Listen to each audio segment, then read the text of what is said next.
A very good evening to you. Welcome to ITV News. This is Friday night's calendar. And tonight, a father's plea. 16. Playing with your life. If swimming is your thing, do it proper way and go to swimming baths or go to open water clubs. 16-year-old Tyler Wilson lost his life in open water last month. His father Carl is urging others not to take the risk. Also tonight, a crash that closed two major roads through North Yorkshire for 14 hours is referred to the police watchdog. It's left one person in hospital. We'll have all the latest on the investigation and the traffic situation. And also tonight, the bridge that's one of the last of its kind in the region and why it's being given a new lease of life.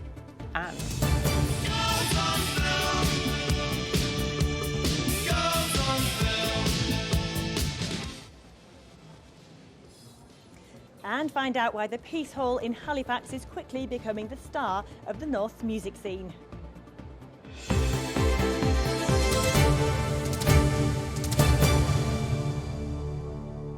hello, good evening. First tonight, a plea from a father who lost his teenage son in the River Calder near Castleford last month. 16-year-old Tyler Wilson was playing with friends before getting into difficulty in the water.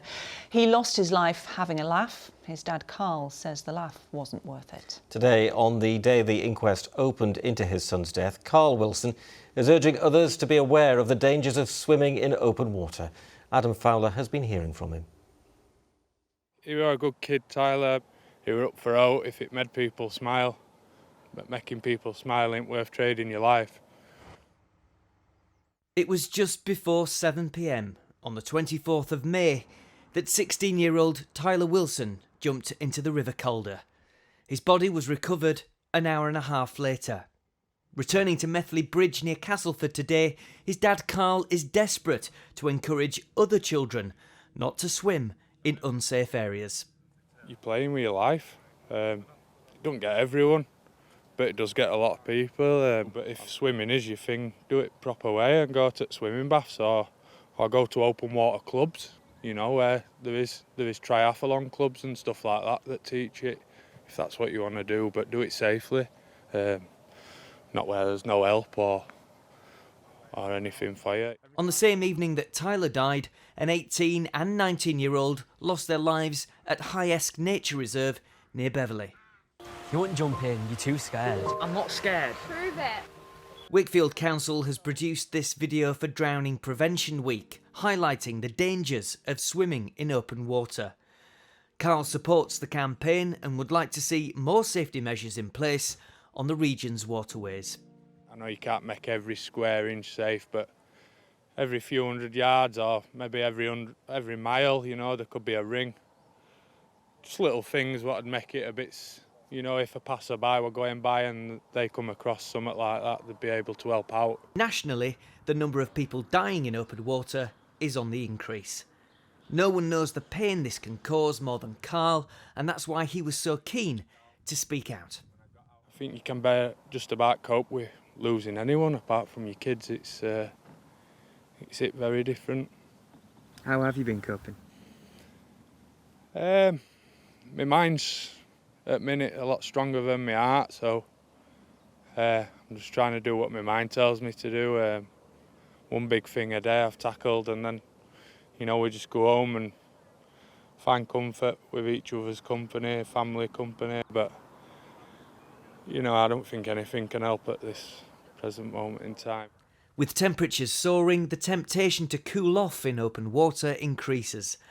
Carl just hopes that his son's death will make others think twice about going ahead with it. Adam Fowler, ITV News, Castleford. Desperately sad, isn't it? Well, our thoughts go to Carl and his family. Next, to what's been a day of massive traffic disruption in North Yorkshire now, and North Yorkshire Police has referred itself to the Independent Office for Police Conduct after a car they were pursuing crashed through a roundabout and drove onto the motorway below, colliding with a lorry. Yeah, well, let's take you now to a live shot of where the incident happened. It's where the A1M meets the A64 at Bramham, close to the North Yorkshire-West Yorkshire border. As you can see, traffic is back to normal tonight, albeit busy for the usual Friday rush. But there were 14 hours of delays for motorists after police closed the road while investigations were carried out. Yes, and these are pictures showing the aftermath of the crash from earlier today.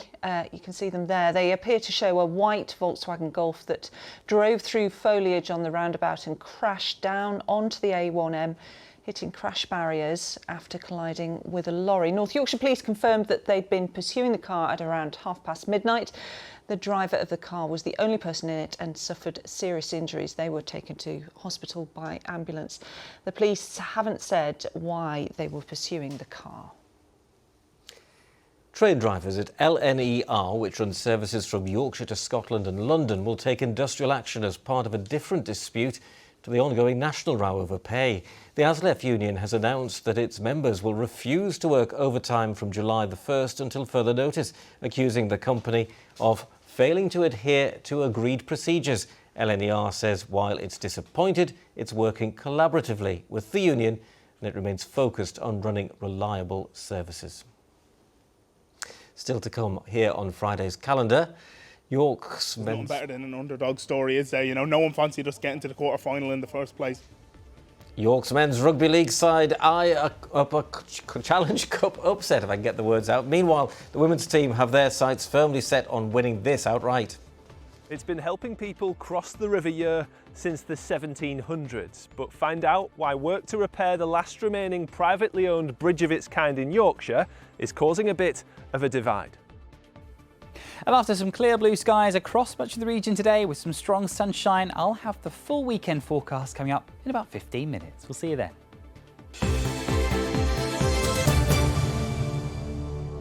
Chris, well, parents in our region say that they're waiting months and even years to get vital speech therapy for their children. It's partly because of the backlog caused by COVID when appointments had to be cancelled, but also a problem with recruitment and retention of speech therapists in the NHS. One lecturer at the University of Lincoln says that more needs to be done to keep speech therapists in the job before the situation gets worse.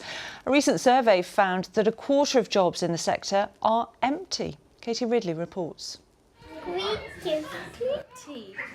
Logan loves to read. A year ago, he could barely communicate at all. But with the help of his speech and language therapist, Lauren, he's now able to do a lot more than just string a sentence together. Communication is a fundamental life skill and a basic human right. We want everybody to be able to communicate and to have their voices heard. And to be able to do that, you know, they often need some support. But speech therapists like Lauren are becoming few and far between. A new survey carried out by the Royal College of Speech and Language Therapists found that recruitment is much harder than ever before. It shows there's a 25% vacancy rate in children's services across England, and that number is almost mirrored in adult services too, with some areas of the country having only half the workforce required. And vacancy rates are just as high, if not higher, in the private sector compared to the NHS. And the less people working in the profession, the bigger the workload on those who are. Well, what I'm seeing in relation to the professional speech therapists is the lack of numbers actually being qualified now to be able to deliver the real issue that we've got around speech and language therapists, especially with young children right now. We're aware that children are now waiting up to a year to be seen and assessed by a speech and language therapist, and that in itself has a massive impact on that child's development. Ben Bolton-Grant is a lecturer at Leeds Beckett University and says more people need to be encouraged into the profession. Speech and language therapy traditionally isn't something that people often think about. People tend to know about it if they've had some personal experience of it, or if maybe a family member has had some experience of it. It's not been as well publicised and as well talked about as some other healthcare professions. Things like physiotherapy people tend to know more about. And it's thought if children and adults are left without help, it can have a big impact on their future. It becomes incredibly difficult for them to make friends and for them to access the learning environment. So, you know, they can then just feel very excluded from their peer group. And if they continue to fall behind, then it can have a real impact on their educational attainment and longer term on their employment opportunities, and perhaps have that impact on their mental health. The Department of Health and Social Care says there are a record number of staff working in the NHS and will soon publish the workforce plan that will focus on recruiting and retaining more staff. But until then, there are concerns that more people like Logan could be left without support. Katie Ridley, ITV News. Thanks very much, Katie. Now then, we've some sad news now about a little girl we've featured on Calendar many times. You'll remember 6-year-old Beau from Liversedge in West Yorkshire, who had a rare form of cancer and was hoping to have treatment in America. Well, we're sorry to tell you that she's died. Thousands of pounds were raised to send 6-year-old Beau to the States for vaccine trials for neuroblastoma, but she didn't make it in time, sadly. Her mother took her to Westminster last year to urge politicians to carry out trials of the drug in this country as well. I would also like to extend my deep condolences to the family of brave and beautiful Beau, who also lost her life to neuroblastoma, and my thoughts are also very much with her family. One of my and the government's top priorities is speeding up the diagnosis and improving the treatment of cancer, including neuroblastoma. And of course, it goes without saying our thoughts are with Beau's family at this very sad time. Yeah, she's a little poppet. Well, the ITV Evening News continues at 6:30. Here's a look at what's happening with Charlene White. Coming up, Ukraine's long-awaited counter-offensive is underway. In a special report, we've gone behind the front line with the soldiers fighting to reclaim villages from Russian control. Boris Johnson's got a new job already. Find out what the former Prime Minister will be doing for an estimated 6-figure salary. So join us for those stories and much more from 6:30. Thank you, Charlene. We will next tonight to one of Yorkshire's last remaining private toll bridges that's been helping people across the water of the River Ure for hundreds of years. Yes, I've been across it many times Me myself. too. It's Old Walk Bridge near Easingwold in North Yorkshire, and its history dates back to the 1770s. And up until recently, it was relied upon by hundreds of people every day. But it's currently closed to traffic and undergoing a huge restoration, leading to a diversion of more than 20 miles, with the promise of toll rises that are stopping residents in their tracks. Jonathan Brown has the story. It's a picture-perfect North Yorkshire vista, but for people on one side of the River Ure, it's further away than it looks. That's because the road's blocked and the toll booth is shut at Old Walk Bridge, which for centuries has been the only way across the water. All the children call it the rickety-rackety bridge because when a car drives over it, you get this clattering of the boards because it's a wooden surface, and they love it, most of them. But some of the parents are not so loving of it, I don't think. For 9 years, Dudley's been collecting the 40p fare from drivers here, but earlier this year the bridge closed for 6 months of repairs. Without it, the community would suffer to a great degree. It's part of the heritage of England, isn't it? I mean, this is the only toll bridge as such now in this part of Yorkshire, and people come from far and wide just to see it. And while this bridge is remote, until recently it was being used by up to 900 people per day. From getting children to school to moving military equipment to the former RAF base at nearby Linton-on-Ouse. It's been relied upon for generations, so its temporary closure hasn't exactly brought people together. In fact, it's done quite the opposite. It's led to a diversion of more than 20 miles, which today took me more than half an hour to drive. That's time Warren says is draining his pub's profits. Visitors are down by around a third since the work started. I say it's everything bad comes in threes. So we've had our COVID, we've had our cost of living and energy crisis and what have you, and now we've got the bridge. The closure is also impacting families of around a dozen children who cross the water daily to get to and from Great Ousburn Primary School, and that could be just the start if tolls rise as expected. It's hundreds of pounds a year just to get your child to school, which doesn't seem right. You know, fuel costs, this extra 6 months having to drive twice as far. The Westwick Group, which bought the bridge 3 years ago, said in a statement it has a duty to protect and enhance it, but said repairing its archways, wooden deck and repainting it will cost hundreds of thousands of pounds, and so it has applied for tolls to increase. John Thompson lived here when he ran his ferry boat across the river in the 1700s. For the likes of Dudley, it's an understated home to an area's history. And while these long-running repairs may have divided opinions, it's hoped its reopening will soon unite this rural community once again. Jonathan Brown, ITV News, Old Walk.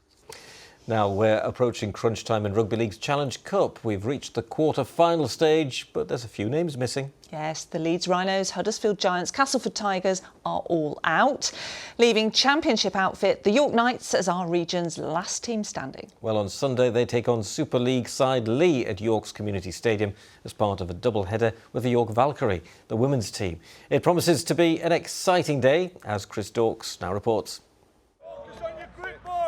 Training this week under the blistering sun, the York Knights know they can't afford to take their eye off the ball when they play Lee in the quarter-finals of the Challenge Cup this Sunday.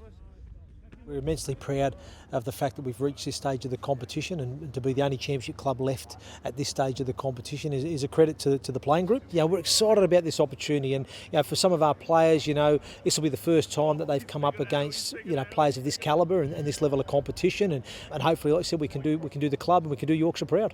As long as you're here and you're playing, there's a chance for it, and you know what? There's nothing better than an underdog story, is there? No one fancied us getting to the quarter-final in the first place, so we're here now, and it's all about who turns up on the day and competes harder.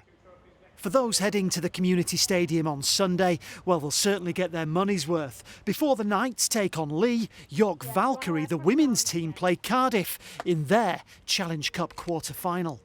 Now, in all likelihood, this is the closest the Knights will come to actually getting their hands on the Challenge Cup trophy. But with a 100% start to their season, well, the Valkyrie are one of the favourites to win this trophy for the very first time. Yeah, I think after winning league leaders last year, it's just made us hungry for more. We had a taste of the Challenge Cup final in 2021, and after being together as a team for 6 weeks, so I think it's definitely the one that we're chasing this year. And with it being at Wembley, we want to make a stamp on history as the first women to win there. To have both clubs here at home, quarter-final weekend in the Challenge Cup, it's if you can't get excited about that, then you probably shouldn't be in the game. It's great for the city, great for the club.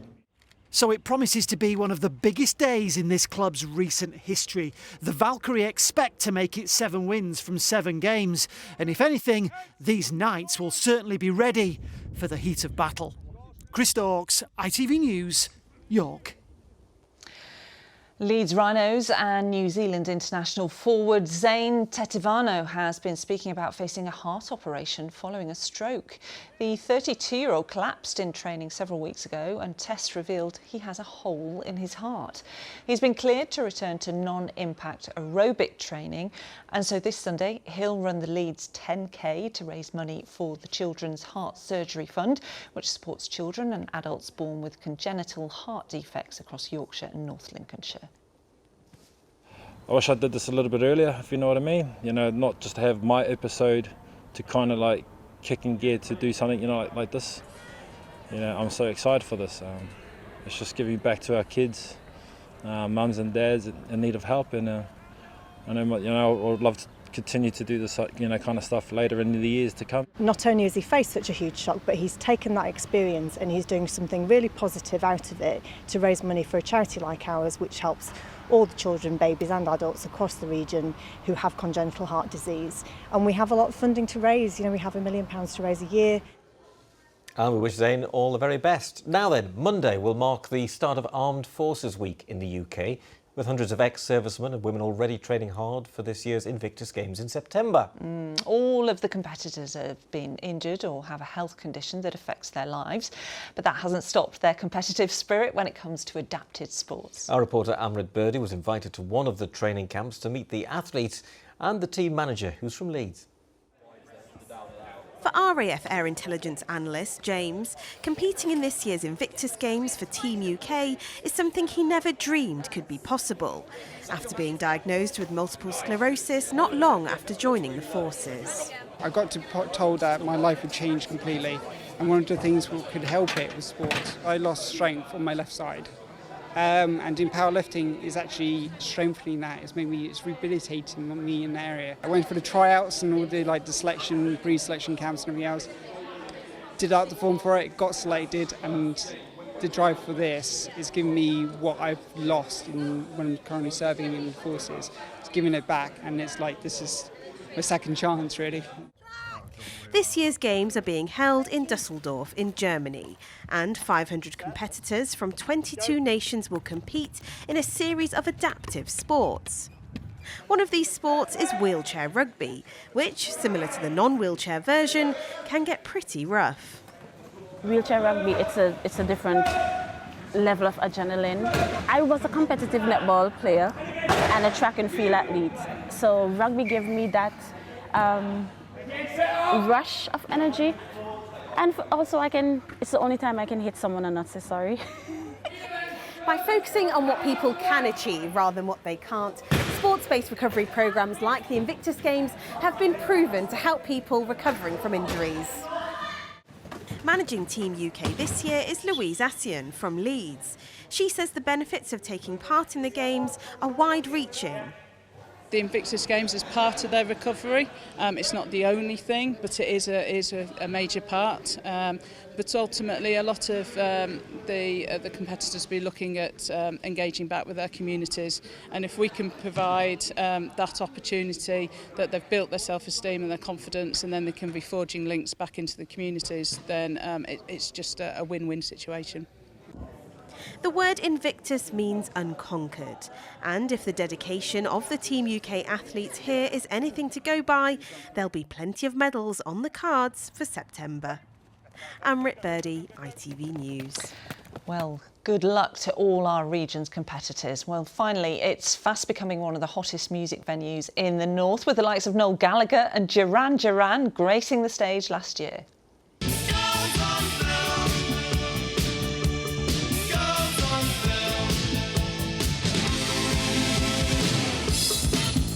And yet, at one time, the Peace Hall in Halifax was threatened with demolition. But after a huge restoration back in 2017, it's now generating millions of pounds for the local economy. Tonight, the highlight of its calendar, live at the Peace Hall, kicks off with the likes of Sting, George Ezra and Hosier set to play. It's broken its box office records, with ticket sales hitting 6 figures for the first time. And to tell us more, Helen Steele is live at the Peace Hall, where tonight's atmosphere is already building, isn't it, Helen? Yes, well, with just under an hour to go until the support act, as you'd expect, preparations are well underway. We've got the stage here already with the instruments, and we've got some of the fans coming in already as well. But we haven't actually told you who they're here to see yet, so I'm hoping they're going to tell you who you're here to see. Thank you. If you didn't hear that, that was madness. And of course, to get these guys in, you need the big names as well. And we have Peter here to tell us more about how you do that. You promote the venue. I mean, is it a case of getting Sting on the phone and saying, hey, do you fancy Halifax? Well, it's changed around now. They're ringing us to tell us they want to come to the Peace Hall and play the shows here. So, yeah, it's the other way around. They want to come to Halifax. Speaks volumes for the place then, doesn't it? Yeah, I mean, it's an incredible, a night like tonight, the sun's shining. You know, you could be anywhere in the world, but it's a world-class venue. The acoustics are fantastic. The atmosphere, the crowd are so close. So that's why people want to be here and performing. And, you know, what a better place than in Halifax in the middle of the country. Thank you so much, Peter. Of course, like you say, it's about the venue, and I have Nikki here from the venue. Just what has this place done for the town? Well, it's brought the town alive, and not only are the concerts great for the economy, but they're also good for the spirits of the people of Calderdale. There's a lot of gloomy headlines at the moment, and what the concerts do is bring in over 100,000 people, all experiencing joy on the courtyard. So we love doing it.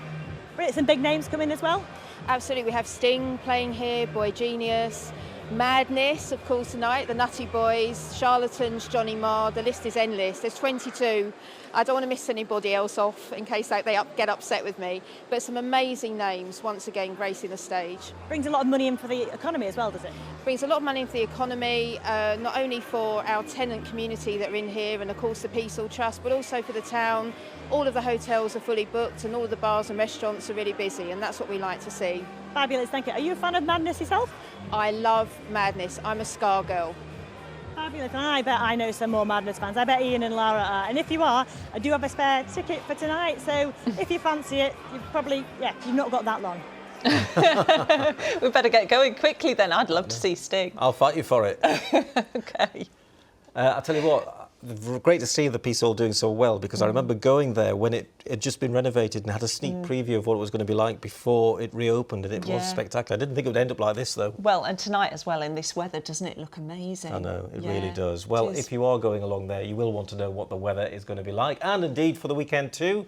So let's find out now. Let's get the details from Chris Page. Good visibility on the horizon. TUI sponsors ITV Yorkshire Weather. Hello there. Very good evening to you. Yes, across the capital today, once again, there has been a lot of clear blue skies, and that strong summer sunshine has been working quite hard for all of us as well. But as we look towards the weekend, drier for most of us on Saturday, but we'll gradually begin to see some heavy thunderstorms track their way in on Sunday, and that will bring more of a humid feel across the region for all of us too. It's all tied up in this area of low pressure. You'll notice spiralling around it, we have these weather fronts. They will bring the risk of some heavy thunderstorms, particularly on Sunday. And that air is being dragged its way in from the southwest, from the tropics, hence why the humidity is set to rise. But for the rest of this evening and overnight, it's going to remain fairly quiet. For most of us, we have some clear skies, a little low cloud, maybe some shallow mist and fog across eastern areas by dawn tomorrow morning. But for most of us, temperatures coming in between 12 and 15 degrees Celsius. A fine start to Saturday with some sunshine, but the clouds starting to gather from the south and the west. Here, yes, into the afternoon, one or two very isolated showers, but I suspect for most of us staying dry, but a more humid feel tomorrow. Temperatures around 24 to 25 degrees Celsius, so still feeling quite sticky into tomorrow afternoon. Now, by Saturday night and into Sunday, we still have the risk of these thunderstorms. There's a little uncertainty about how quickly they'll drift northwards. Some of them could give a large amount of water in a short space of time. And as a result, the Met Office do have a yellow weather warning in force for Sunday with those heavy torrential downpours. We know with showers that some of us could miss them altogether, but where they do occur, that could bring some localised flooding issues. And then as we go into the start of next week, that unsettled spell is here to stay. Well, we do need some rain after all. Pollen's next. TUI sponsors ITV Yorkshire Weather.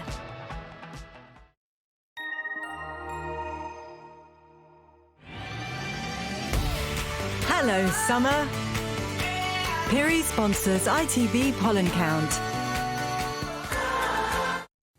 And as for the all-important pollen forecast, pollen levels will remain at very high through much of tomorrow, dropping to high on Sunday and Monday as we start to see those heavy showers of rain. Have a lovely weekend. Bye-bye.